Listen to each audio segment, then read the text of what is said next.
Look, before we get into the content, it's really important that you guys hit that subscribe button. We're out here every single day working for y'all, trying to hit y'all with the best content. And what motivates us to keep going is people like you. So hit the subscribe button, join the conversation, join the Deuce Gang. What he said. I got it on remote control. That Donda album is amazing. I haven't even listened to CLB yet. You haven't? You haven't had time to listen to CLB, or you just? I haven't. That's how much time it took to listen to Donda.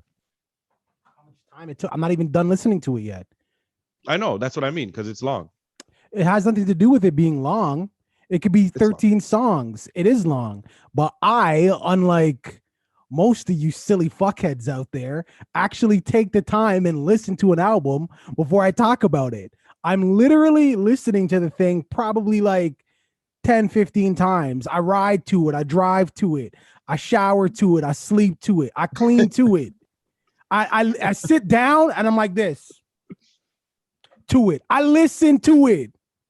Not, yo, let me listen to this as fast as I can so I can go on my social media and make a comment about it because I want to be the first person.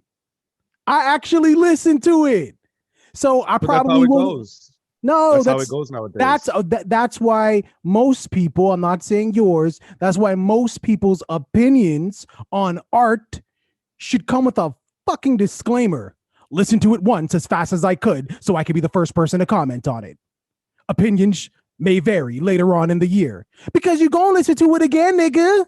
And now you're going to be like, oh, fuck, I really do like this album now, but I can't come out and say it because I already said it was shit. You know what I'm saying? Like, no, I get what you're saying. And this is not even a Donda thing. Just listen. You make music. You do. How would you feel? You put a month or 6 months or however long it takes you to create a top to bottom. Even if it's one song, and then you put it out and somebody listens to it, it's halfway and they're like, this is shit. What the fuck? You didn't even hear it. But what did I tell you? What did I tell you? It's all about the style of music that you make in the first place, because there's some people who make music and you got to listen to it a few times before you get it. And then there's some people who make music where you only got to listen to it 1 or 2 times and you're already singing the lyrics and it's one of the top songs. You know what I mean? You know what you're describing, my friend? No, what am I describing? A fucking jingle.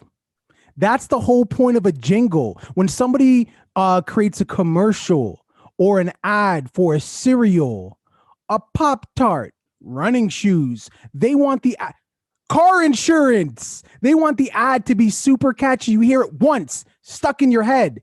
You're talking about a jingle. So if you're indirectly saying, and please, I know you're going to say, don't put words in my mouth, but you can't deny my description of a jingle. And you can't obviously deny what you just said about you hear it 1 or 2 times and it's stuck in your head. They're the same thing. So indirectly, you're saying Drake is a jingle rapper. I don't care how you put it.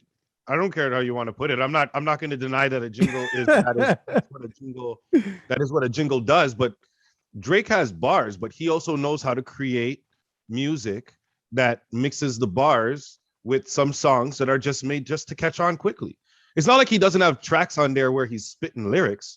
He does. He has tracks out for days that are spitting lyrics, but he also knows how to create something that will catch some people's attention. And that way they'll pay attention to the shit that has lyrics. Kanye created an album of all artistry.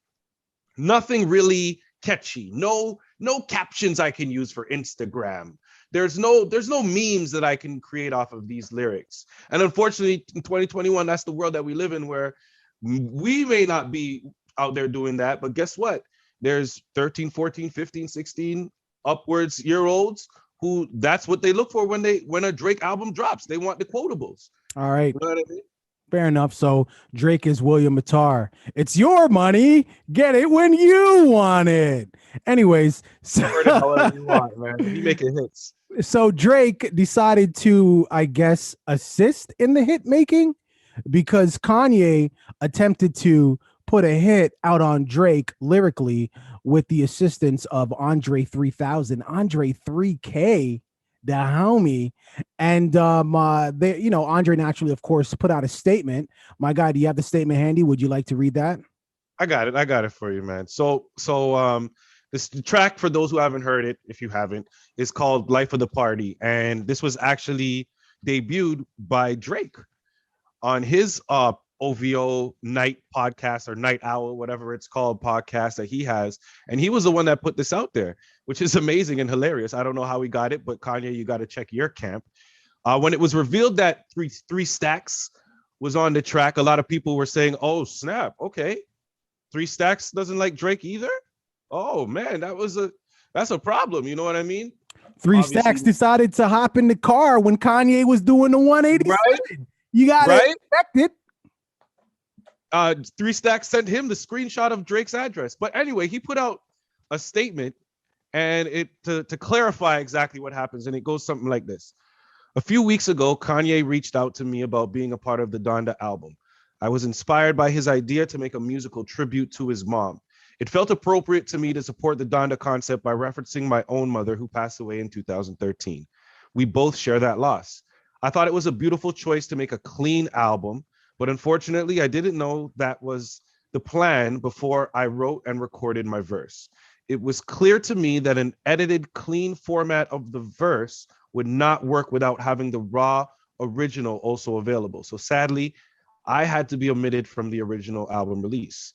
The track I received and wrote to didn't have the diss verse on it, and we were hoping to make a more focused offering for the Donda album, but I guess things happen like they're supposed to. It's unfortunate that it was released in the way, and 2 artists that I love are going back and forth. I wanted to be on Certified Lover Boy too. I just want to work with people that inspire me. Hopefully I can work with Kendrick on his album. I'd love to work with Lil Baby, Tyler, and Jay-Z. I respect them all. Dope. So that's the statement that he put out. You know what's so funny before you jump off that? I remember when the baby released his statement about the HIV comments that he made. And we were like, we know he didn't write that. To me, Andre, this sounds like 3 Stacks actually wrote it. But anyways, go ahead. We're not going to comment on the 2 different individuals and why one is more believable than the other. You can determine that for yourself. Yes. But the question that a lot of people have been asking straight up and down, do you believe him? Do I believe 3 Stacks? Yeah, you believe he's telling the truth? You believe that he has 100%. I don't think that Kanye West. What that makes Kanye look like? I don't think that Kanye West was calculated in this effort. What I think is Kanye was like, yo, let me get 3 Stacks on this project.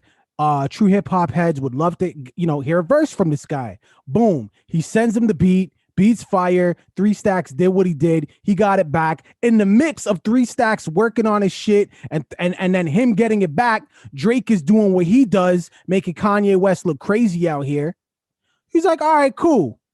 I got something to say. People are definitely going to want to listen to it because it's on a 3 Stacks. Everybody knows 3 Stacks don't want no drama. They should be able to differentiate the 2. I'm just saying what I got to say. Stacks had nothing to do with this. That's all I'm thinking. Again, I'm looking at this from a rapper point of view. I understand what I would be doing to the artist that I'm working with if I do a diss burst on a song with that artist. It kind of makes them guilty by association. But I'm hoping that the listener can clearly hear that the person I'm collaborating with has no venom, no bars for this person I'm insulting, and they should be able to, understand that this is just me going at the artist. That's a solid point. Yeah, because if anybody who did listen to this track and got to hear the 3 Stacks verse, I mean, I've heard. Okay, so I was listening to the Breakfast Club, and Charlemagne made a hot point, man. He goes, if Kanye's Donda album had been more like Andre 3000's verse on the track, the one that's focused on the loss of his mother and how he feels and just being free and just the rawness in the verse, if that was a Donda album, that would have been a certified classic, no problem, easy, hands down. Stop telling people how to mourn. I'm not trying to tell people how to Not mourn. you. I'm talking about Charlemagne. Go ahead. Oh, okay. I was like, I'm not telling people. I was like, what did I say? No, I'm not gonna you. start mourning. What did I do? No, but I'm saying the verse that he wrote was so real. You know what I mean? And not to say that Kanye's music wasn't real or anything like that, but my problem with the album for me is I hear the artistry, I love the music, I couldn't feel it. I couldn't. I couldn't. I put it on louder speakers. I listened to it in my headphones. I couldn't feel it. You know what I mean? There was no emotion to it. And that's what has me thinking that Kanye's out here doing all this other extra stuff because he wants to evoke emotion in people in some way, in one way or another. And the music that he's put out is not doing it enough. So he's finding ways to get emotions out of people, it being separate from the music. Because at the end of the day, he did make this verse, put Andre 3000 on it, didn't release it, but the song was created. Obviously, Drake had to get a version of it that was a complete version, wasn't randomly made. So the fact that he's going out there and doing these things, possibly with the intent to release it, means that to me, he feels like the music that he's released is not enough. It's not saying enough. That's how I feel. Well, I think Donda is great. So far, I still have to continue to listen to it. But just as far as this particular record, he's been on it for 2 weeks. He's on the fifth song. No, I'm on like song 17. But as far as this particular record, I understand why it didn't go on the album. It's an album dedicated to my mom.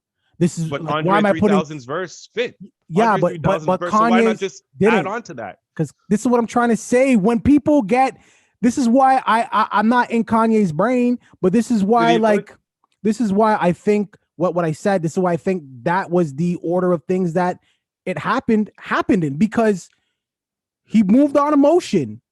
You're creating an album dedicated to your mom. Meanwhile, homie's out here poking holes in everything you're doing. He's moving on emotion. This might have been the last record on the entire project. And he's like, fuck this. I got to get off on Drake. Did it? Sounded great, depending on your perspective. Then he was like, oh, you know what? I can't put this on here. This is a circle piece. The square peg don't fit. Well, according to Andre 3000, that's not the reason it didn't go on there. According to Andre 3000, the reason that it didn't go on there is because he wanted a clean version. Yeah. Great. So, okay. Yeah. According to Andre 3000, because Andre 3000 was the executive producer of the album. I'm saying, he chose what came and go. If you can sit there and tell me that you believe that he didn't know about this diss track in the first place, then why is it irrational for me to also think that you believe the whole statement? You only believe that one part, or? Correct. Yes. So he's lying in one part and telling the truth in the second part. I don't think that Andre 3000 is lying. I think that Andre 3000 was told a lie. And he's just saying what he was told. That's all. Just reiterating. Yes, it was up to Kanye West whether or not the song went on the album, not him. You know what I mean? Hey, viewing public, what are your thoughts here?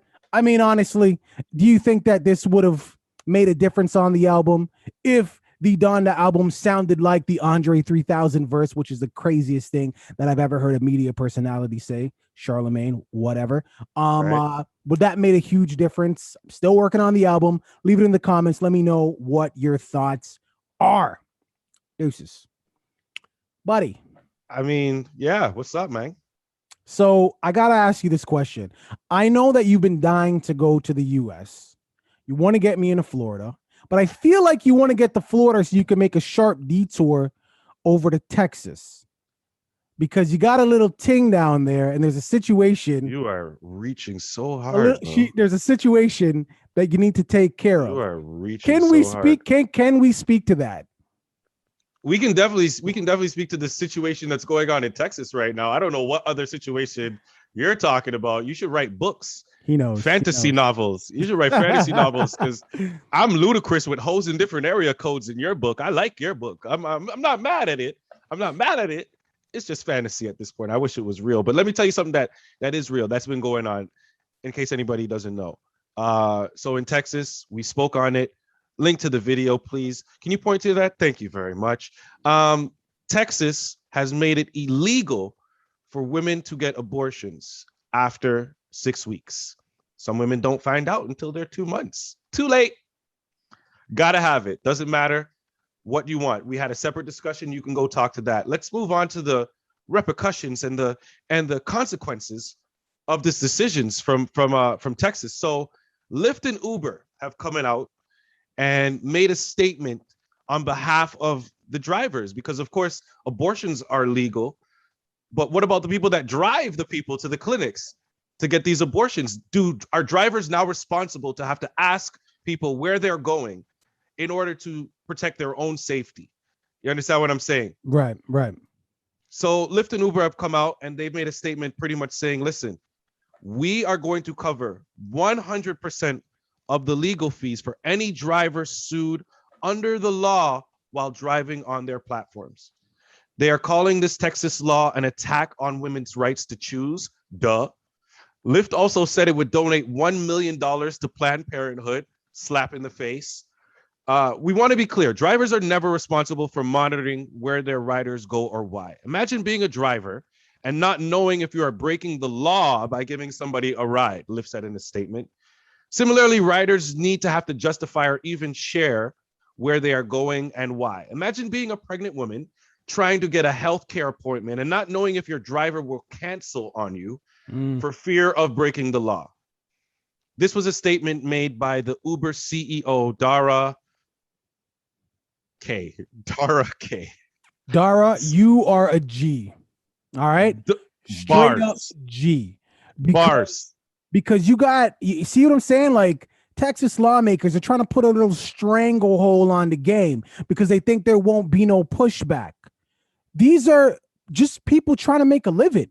Right. I've taken an Uber and a Lyft many of times, and I've had great conversations with their employees, crack jokes, some other stuff. Won't get into that. Some illegalities. What the point is? Oh, I thought you were going to say that you were smashing. You smashed in the back seat. You were smashing in the back seat.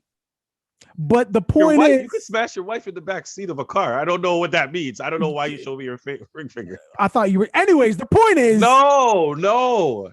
Listen, the point is an Uber driver would never, only a taxi driver back in the day would be like, so where to, Mac? Uber drivers don't fucking care unless you volunteer the information, right? And vice versa. So I love that they did this. It's a big middle finger to the Texas lawmakers. And this should just be right. This is right across the board, right across America, in case they try to flip it. I'm assuming yep. Uber and Lyft aren't just holding down the Uber and Lyft drivers in that state. So if this starts going into other red states, I'm assuming they're going to hold down those Uber and Lyft drivers as well. Yeah, man, fuck the I'm glad you brought that up. I'm glad you brought that up. I'm so glad you brought that up because we've had this discussion before about companies that wait until the right time to do something about it. Uber and Lyft did this immediately. Yes. This is what I like. Yes.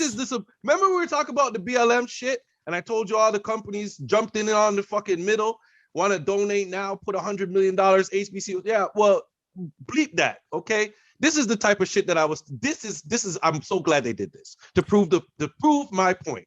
And this is support. You know what else is crazy? I was watching, I can't remember the brother's name, this black dude. He was talking about, the government empowering vigilantes. So, I mean, really think about it. In Texas, vigilantes, if anybody knows being on the other side of vigilantes, is people with melanin in their skin. So now the government is empowering them with money, 10 grand. You catch a woman trying to get an abortion, we got 10 grand for you. You're empowering them. So my brother says, how about this? Instead of taking $10,000 to empower these vigilantes who want to get these women, or rather stop these women from having an abortion. Why do you think a woman wants to have an abortion or have an abortion? Not all the time it's because of incest or because of rape. Maybe they just feel like they're not ready in this particular time of life. The finances isn't there, so on and so forth. Instead of giving a vigilante 10 bands to prevent the birth, or rather to stop the abortion, how about give the woman 10 grand? Give her a fucking leg up so she can actually have the baby and get ready for it. Like, think about your priorities. Think about the priorities is what I'm saying. It's crazy. What I want somebody to do is explain to me a situation in where a woman would voluntarily want an abortion and it's a bad situation. I've never heard of a case where a woman made the decision like, I don't want to have this child, and it was just for no reason at all, like just made up in her mind. There was usually a reason, a justified reason in her mind. Now, of course, some of the times the decisions might offend the man. The man might get his feelings hurt because he might want to have a child, and the woman might not want to have a child. Those situations obviously happen, but the woman is looking at it like, this thing is going to grow inside of me. They have a, you know what? Let's just put it this way. And more realistically, guys, for all the men out there who don't realize it, once a woman gets pregnant, she has a better outlook on the longevity of what this is going to be like, because she has something growing inside of her. It's there. She can feel it. Her body changes. There's physical changes. She can't escape it. So her process of knowing what's going to happen in the future and being able to see it happens before the man does. Sorry, guys. I don't care how many books you read or anything. And no, guess what? I don't have kids, for all the people who want to comment about whether or not I have kids. But guess what I do have? Common damn ass sense. And I know that women are the ones who give birth to babies. So what I'm saying is common sense as well. They can feel it. Well, what I'm saying is you're 100% right. Better yet, you're 99.99999999999% right, because there is that 0.Magnum 1% chance of a man giving birth. Case in point, Lil Nas X. So what if Lil Nas X was getting married to DJ Academics? Don't do this, man. Hold on, man. I'm talking here. That's so rude. What if they were getting married? They sent out all these invitations, right? And then you canceled, or better yet, you were even a no-show. Do you think it's okay to charge the no-show? DJ Academics and Lil Nas X put on this devil-inspired, cowboy-themed wedding. Intro. I do not like this intro. What if you just no-show? Should they be able to ding you? Let me ask you a separate question. You obviously are a married man, as you showed. You had a reception, I'm assuming? Yes, I did. Were there people there that ate food? Well, we did a destination wedding. Okay, so where was your destination? Where did you guys have? If you don't mind me asking. I don't care. We got married in the Dominican Republic. I'm just trying to be fake polite. I don't really care. The Dominican Republic. Okay. So let me ask you a separate question, because I hate the way that you did the first one. Little Nas X. Oh God. If you had some people who RSVP'd and then decided to not show up, and how much would that have cost you money? Well, yeah, of course. Would you have looked to seek for that money back, or would you have just been like, that's just an L, I just gotta hold that? So I'll answer your question super quick. The destination wedding, I paid for it. So okay. I paid for everyone, right? So the people who we wanted there came, because who doesn't want a fucking free trip, right? So that situation couldn't occur, and we did it that way specifically for that reason. So we only invited people that we knew would support us and that would still be in our life to today, which they are. But in this hypothetical situation that you put me in, of course I'd be pissed off. I spent all this guap, you don't show up, fuck yeah, I want my money. Come on.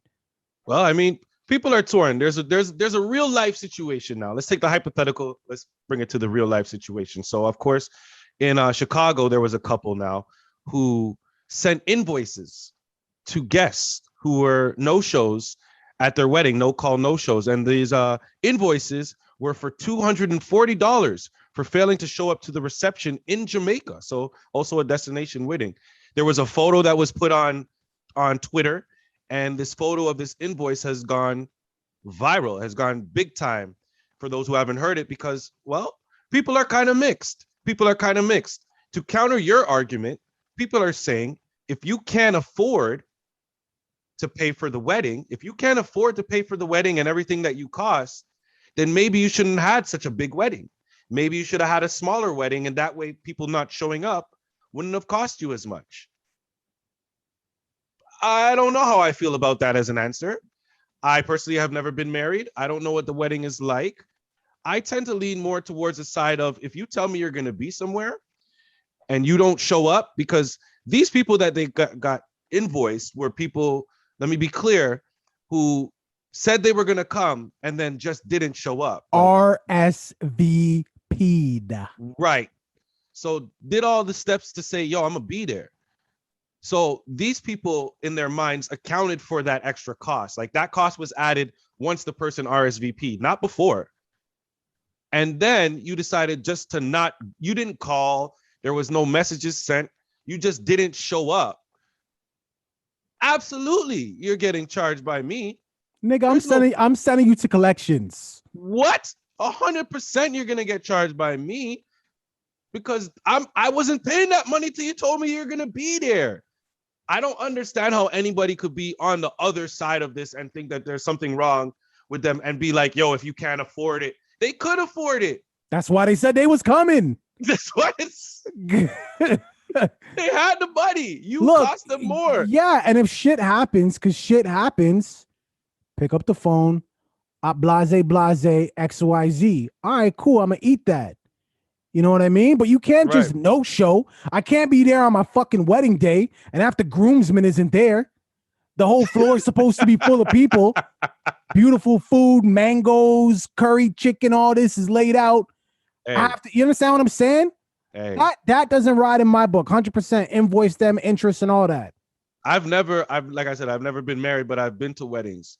One of the last weddings I went to had the most insane seafood, just free for all table I've ever seen. I'm talking king crab legs, full lobsters, jumbo shrimp, mussels, oysters, and this was in the lobby way of the reception area. This wasn't where we were going in to go sit down and do all the no. This was as you're walking in.